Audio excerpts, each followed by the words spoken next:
You ask Tiger to solve. This deals with linear equations with one unknown. The final result is x equals -2. Let's solve it step by step. Simplify the expression. Group like terms. Multiply the coefficients. Combine like terms. Group all constants on the right side of the equation.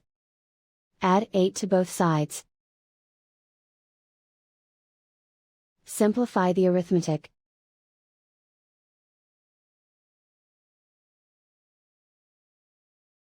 Isolate the x. Divide both sides by -4. Cancel out the negatives. Simplify the fraction. Move the negative sign from the denominator to the numerator. Find the greatest common factor of the numerator and denominator.